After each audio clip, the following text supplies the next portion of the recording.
I had a chat with a security analyst, a former director of the Department of State Services, Mr. Mike Ejiofor.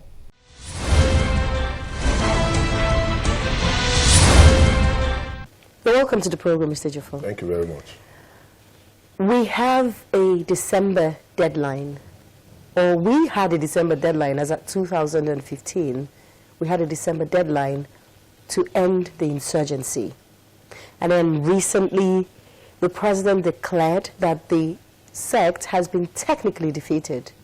And yet we're having attacks here and there. What do you have to say about that? Well, from the word go, I never subscribed to the issue of deadline in insurgency. Because if you look at it, a lot of countries have gone through it, they're still going through it. You go to Iraq, you go to Northern Ireland, Pakistan, Afghanistan, the whole of the Middle East. Then you come to Africa, you talk of Somalia, Al-Shabaab and the rest of them. They have been there. Efforts are being made to curtail the activities. To that extent, yes, I agree.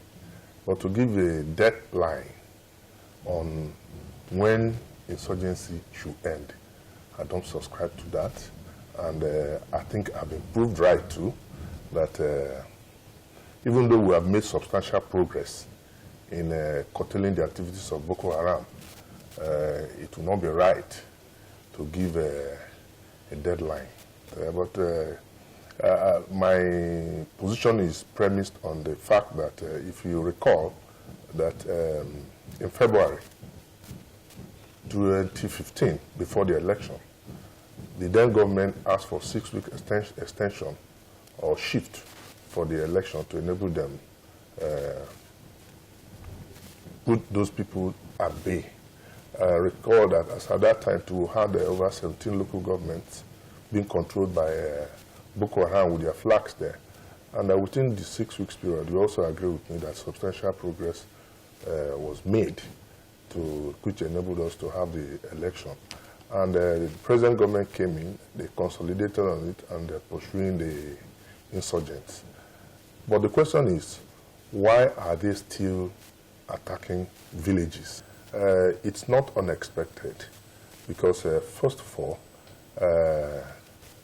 you know, the gap, the transition period between the outgoing government and the incoming government as at that time gave the insurgents a leeway to re-strategize and attack. And that explains why immediately after the swearing in, there was an upsurge in the attack by Boko Haram.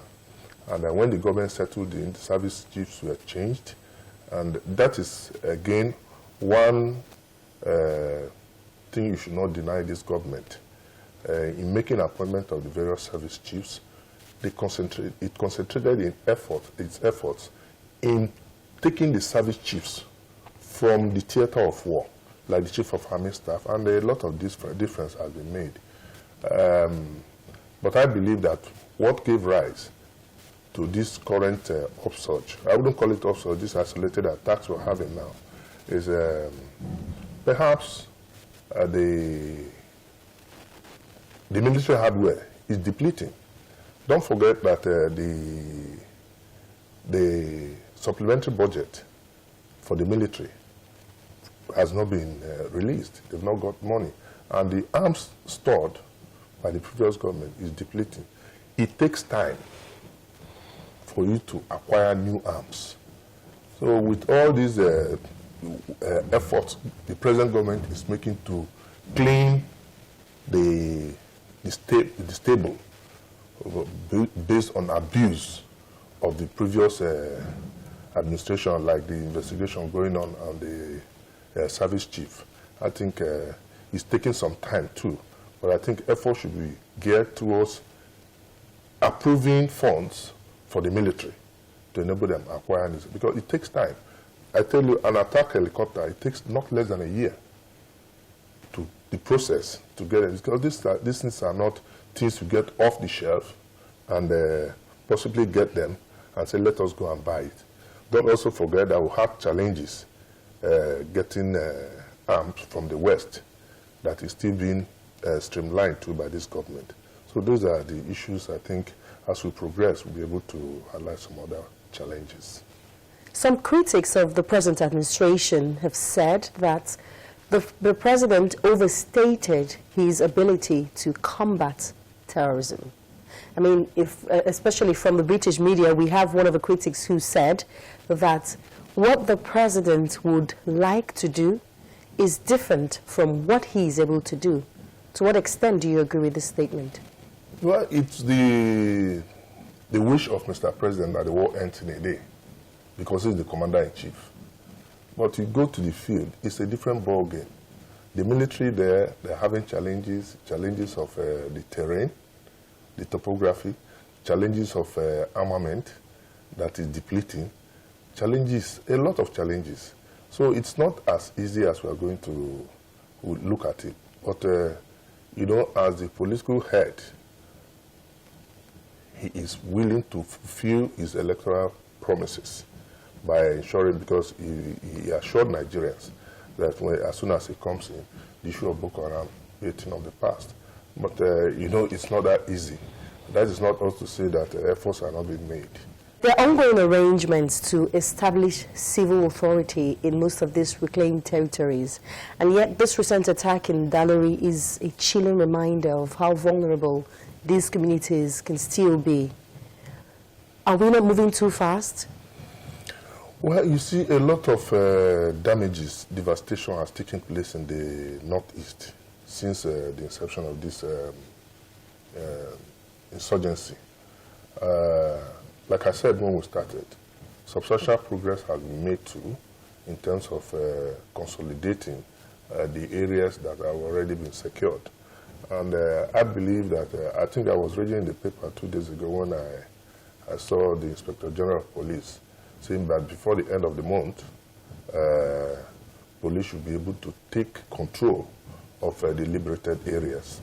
And if the police is there, it gives the people the assurance to come back.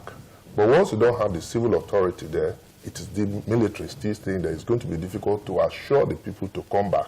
More so when you have a lot of internally displaced persons. And that brings me to the issue of their welfare. Before they go back to their places, I think government should make sufficient efforts, like a committee has been set up, chaired by T.Y. Danjuma. It was the same T.Y. Danjuma that headed the former committee too for the welfare of the IDPs. So you need to give them the assurance that things are normal.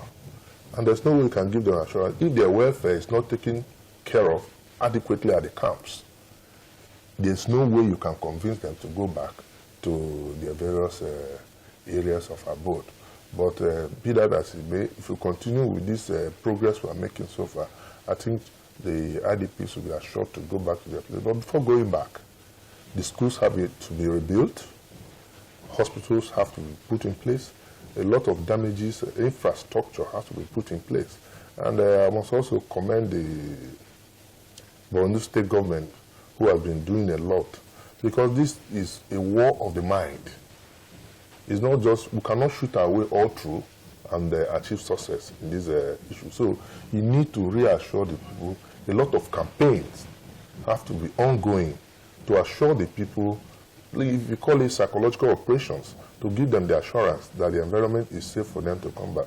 But with incessant attacks, there's no way you can convince them to go back to their place when you still have to continue to have attacks. Chibok, for instance, was attacked recently, and the Lorry and the rest of them.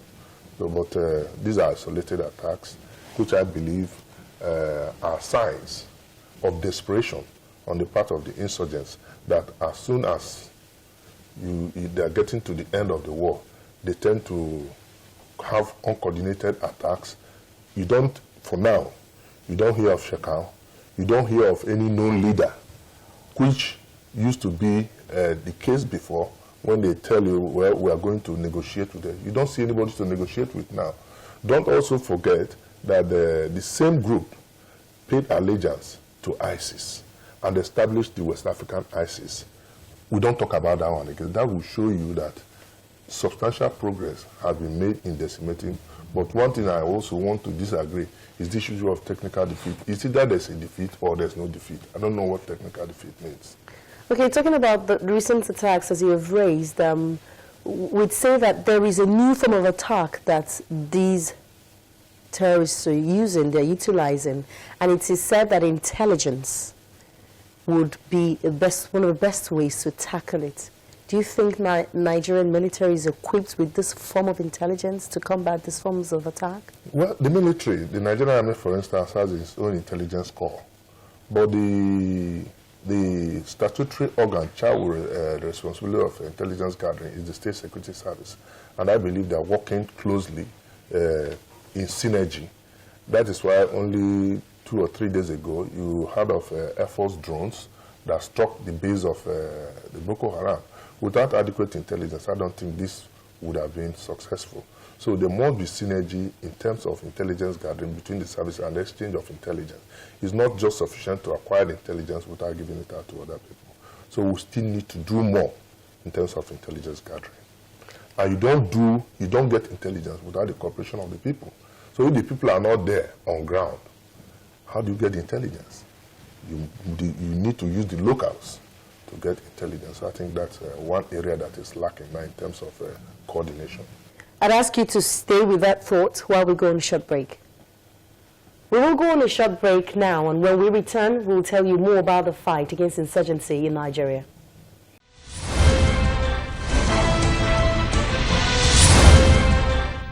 Take note that the Boko Haram terrorists, they are not from outside Nigeria. Most of them are Nigerians. So we cannot say you push them outside Nigeria. You know, some of them have melted into the society. So it is our responsibility of you and every Nigerian to fish them out. So when we do that, definitely we have a very good this thing. But you know, you cannot give percentage at this stage. We're still assessing the overall success.